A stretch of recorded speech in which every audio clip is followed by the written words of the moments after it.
Welcome back to Baseball Barbacast. What a treat it is to be joined by one of our favorites in the industry. He is MLB insider for FanSided. We call him Big Bob. He is known by many names. It is Robert Murray. Robert, thank you so much for joining us. Hey, I appreciate you guys having me. A long time coming, boys. How we doing? Oh, just hearing that Wisconsin accent brings me back to college. My college baseball coach was from Stevens Point. Wow. We got the pride of Sheboygan Falls here with us to talk about the deadline. We will get to the Milwaukee Brewers. We promise. But we're going to start with a big picture.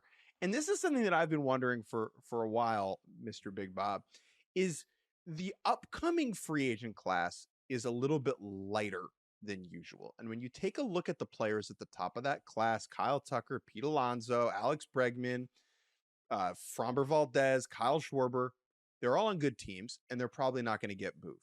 That means there's probably a lighter rental market than most seasons. What do you think that means for the market at this year's deadline? And do you think it means more controllable players end up getting traded? I don't think it's going to be overly different compared to years past. I do expect some of these controllable guys to go for sure. Like immediately that comes to mind is Mitch Keller, David Bednar, Edward Cabrera as a guy that could very likely go. There's a lot of different candidates that are going to be asked about, especially with the Guardians. Like everyone and their mothers is asking about Stephen Kwan or Emmanuel Clase. But I don't expect either one of those guys to go. But there will be controllable guys to go. And the team that everyone in baseball is watching in that regard is going to be the Pittsburgh Pirates with Keller or with Bednar or even Brian Reynolds. Like he's being asked about plenty in trade talks. I don't think he's going to go, but there's going to be a bunch of guys who go. But most of them are going to end up being of the rental variety. Yeah, and Reynolds is an interesting name because he's having his worst season in a long time, and his financial commitment is much larger. But his track record before this season would suggest, like, all right, you can kind of bank some above average, offensive production in a way that you really can't from that many other hitters available here. And he is under contract. That's why I do feel like Reynolds is a tough one. Related to this, and this is kind of what is required if you are going to trade for someone who has years of controls, you got to get a little uncomfortable. You got to be willing to part with some top prospects because that's the only way these guys are going to get moved, because all these teams have these models that tell you if you have these guys with surplus value, they are worth a lot. And so that is where it is going to require some of these front offices to get a little uncomfy. And I think my big picture question for you is, you mentioned the Pirates, maybe the Marlins, maybe Cleveland if they, lose a little bit more before the deadline, as having the pieces that teams want. There are a lot of teams in situations right now, or front offices in situations right now, where you could imagine them getting a little desperate, aggressive. I don't know how you want to phrase it. Which teams do you expect to be either in position or willing to push beyond what maybe the model tells them that they should do? Yeah, I think it's a really good question. There's a good amount of contending teams at this point that kind of fit that bill for me. The Yankees are the first one that comes to mind. They're talented for sure, but they've got some problems there. And Brian Cashman has been adamant that they are going to make moves. And when he's on the record like that, he cannot miss. He's got to absolutely like go out and get those pieces, whether it's an infielder or just pitching help for both the bullpen and the starting rotation. So that to me is the team that stands out immediately. I would also look at the San Diego Padres, and AJ Preller Yes. is always Yes. aggressive this time of the year. And I'm not kidding you.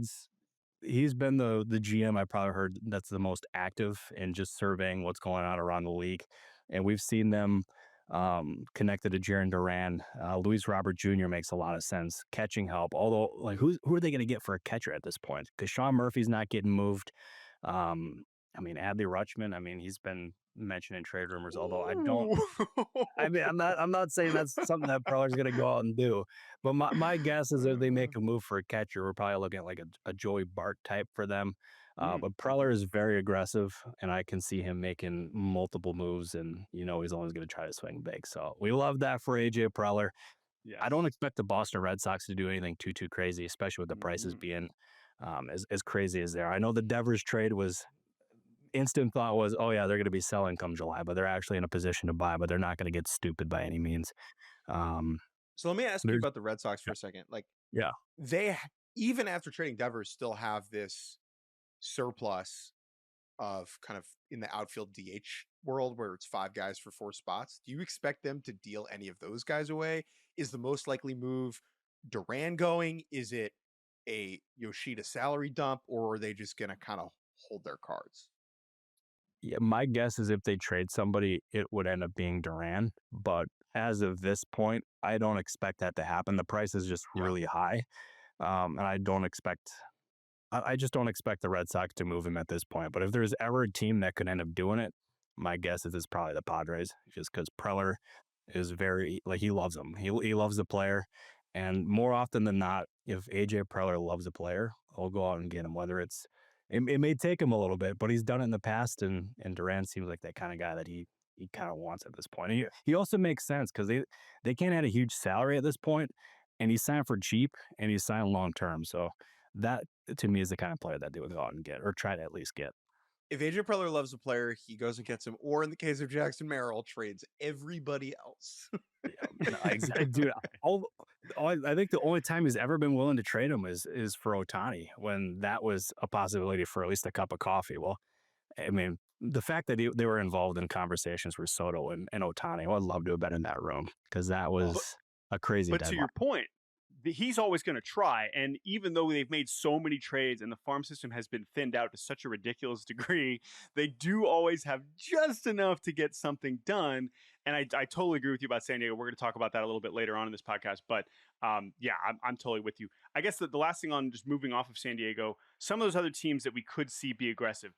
Or aggressive, desperate, because it's possible that these teams make trades that we think are reckless or, like not a good baseball trade, but we're also going to commend them because we like teams to try to win. Philadelphia is a team that I feel like we're watching pretty closely there, right? You mentioned the Yankees. Houston is a team that has been aggressive when they feel like it, but how do they address a roster that has all these injuries with guys coming back? And then I guess the last team as we move to our final topic with you, which is the Brewers, is the Cubs, because this is a team that clearly is very talented. They're now in it's almost a surprise division race that we maybe didn't think they were going to have to deal with a couple months ago. You would think that Jed Hoyer would be acting with a level of urgency the same way that he did to get Kyle Tucker. So as we bring in your hometown Brewers, a team that you've covered close, let's kind of finish on that NL Central race and what you kind of expect from the Cubs and the Brewers. Yeah. Oh, I got lots of thoughts. I'm glad you asked about this one because Yeah. I'm going to start with the Cubs, and they've Yeah. been very active in looking for pitching, whether it's starting pitching or bullpen help. And the bullpen it started off strong, but it's kind of come back down to earth for them, and getting or addressing both is going to be a priority for them, especially with the Brewers. I mean, they lost last night 1-0, but they were on an 11-game win streak, which is pretty remarkable for a small market team like that. But the Cubs will be plenty active. And I sure as heck hope that the Brewers are going to be active because this is such a unique opportunity for them. They have the best record in baseball. And this offseason, they did not spend hardly at all. And the front office practically had to beg Mark Antanasio to spend, what was it, like 2 or 3, maybe $4 million on Jose Quintana. And the contract was even deferred as well, which is crazy. He's been amazing. Yeah, he's been good, and I honestly would not be surprised if he could get dealt. If I'm being totally real, I think that's a possibility. And this is such a prime opportunity for them to go out and compete in this division and actually like have a legitimate chance at winning a World Series. Because every year it seems like, except for I think it was 2018 when they were a game away from the World Series, it seems like they get to the postseason, there's all this optimism, and they get bounced early, and it's really frustrating. And if they can get maybe even another pitcher or a bat like Suarez in that lineup would be incredible, or even like a Ryan O'Hearn type. That would make such a difference, and it wouldn't deplete their farm system by any means. I mean, it would cost a decent amount for sure, but it wouldn't be a long-term strain on the finances by any means. It would absolutely increase your chances of going out and competing for a World Series this year. Mark Antanasio, I'm telling you right now, go out and do it. Because if you're not going to do it now, then when are you going to do it? Because you have Mizorowski signed. I mean, looks like a stud. Freddie Peralta, you don't know if he's going to be here next year. This is the prime opportunity, and they should do it. And so I went back and looked at their deadlines. In 2021, they had 95% playoff odds, and they acquired John Curtis and Daniel Norris. Okay. Yeah. And so I'm sitting here as someone who does not come from Wisconsin, has never covered the Brewers. And I'm like, if not now, when? But at the same time, like, why should we and Brewers fans believe that this is going to be any different? Is there anything about how they've operated in the last 12 months or 24 months that makes you think that this could be different? No, honestly, no, because Oh, they I mean, in years past, they've gotten Mike Moustakas, and even if we're looking way back, they got CC Sabathia, and it worked how'd out for that them. turn out? This is the It greatest was rental great. ever. That's a long time ago, Robert. Yeah, I mean, that's a heck of a pull. I might not even have been born at that time. That's crazy. Uh, and it's something that they need to Just do, and if they do it, it would actually like reignite that fan base, or not reignite, but like it would get them even more excited than they currently are. And I'm having friends of mine from back home texting me, being like, "How about the Brewers? You add O'Hearn, you add Suarez or somebody. Oh, that fan base is gonna go nuts. They're gonna be selling out every game." Yeah. I'm glad you mentioned Peralta too. I mean, he's such an important part that, is not going to probably be there forever. So I'm totally with you. And honestly, it just makes me think about another team. And we sort of alluded to these teams connected earlier when we talked about the American League, is Detroit. Now, that's a different situation because they've been rebuilding for so long. It's not like Milwaukee where we've seen them be in postseason position and then not do anything. Detroit, we don't have that track record. But I guess that's a team I do want to finish on with you here because in terms of what you're hearing, is that a team that is going to be willing to be more aggressive, take advantage of the opportunity in front of them? Because it's the same thing that you're saying about Milwaukee. I don't think the American League is ever going to be this bad again. And so this would seem, now Detroit's not playing very well recently either, but this would seem to be an opportunity for them, who also has a great farm system, to be aggressive. Have you heard anything about their willingness to kind of actually push for something? I don't think it's gonna end up being anything like overly crazy from Detroit, but adding pitching, I think, is gonna end up being their real priority here. And I don't expect it to be like a blockbuster name by any means, but they've shown that they've been able to add names that maybe aren't like the greatest or the biggest names, but they've managed to be effective. So it kind of reminds me of the Mets in a similar way, where they can end up maximizing the value. And I've gotten just tremendous praise from around the league, just in terms of their pitching staff, or their pitching coaches, I should say, and just how good they are. So I think they're going to be aggressive in the market, but just temper expectations there. The team that I could see making a decent splash in the American League could actually be the Houston Astros, and they're looking for a bat. And we talked about them a little bit earlier. I think Ryan O'Hearn would make a lot of sense there. He would probably mm. play in the outfield for them. That is a name that I think we should be talking about with Houston at this point. Yeah. No, I mean, hey, Big Bob knows what's going on. So that's why we had you on. We appreciate the insight. Obviously, if you're not following by Robert Murray, if you weren't following him in June, then you would have been way late to Rafael Devers being Way late. traded. So I don't know if Robert's going to be able to break anything as big So as Devers. I know he aspires to that, but I we look forward to seeing I just want to what he's ask. got. I want Yeah. to ask you very, very quickly about this. You spend so much time, effort, energy, like trying to break these stories, these news nuggets, trades, signings, whatever.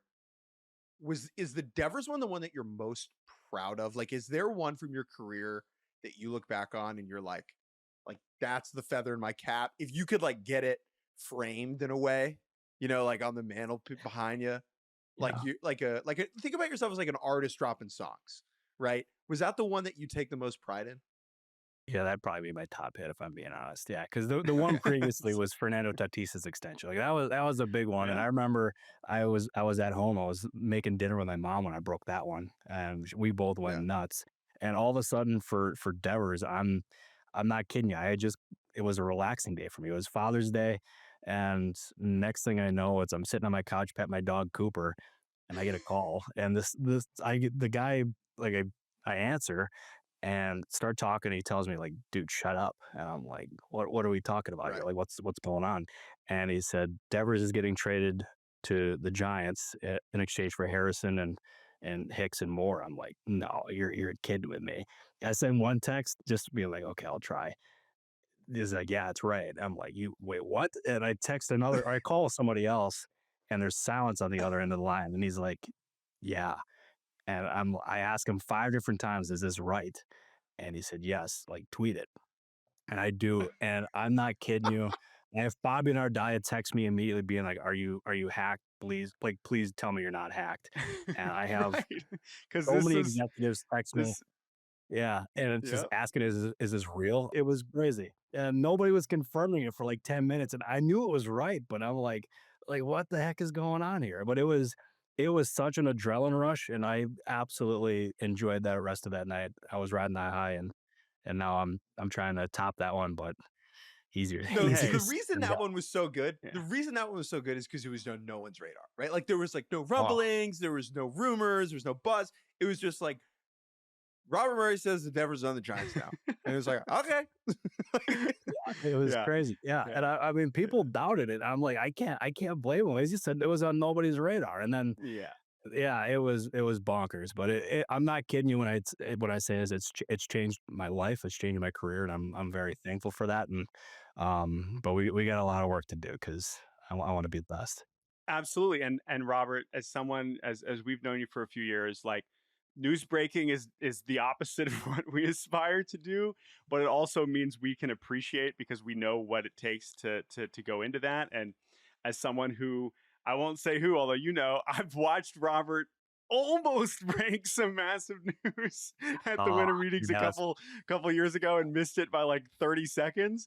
yeah. I know how hard he's working, and we're rooting for you, man, because this is a ridiculous industry, and you've earned it. So good luck over these next week. We'll let you go so you can go chase down some more scoops. But thank you for the time, everyone. Follow Robert Murray. I know that you guys you got a lot of content coming out at deadline time, so make sure you give Robert a follow on all the relevant social accounts, and we'll do this again soon, my man.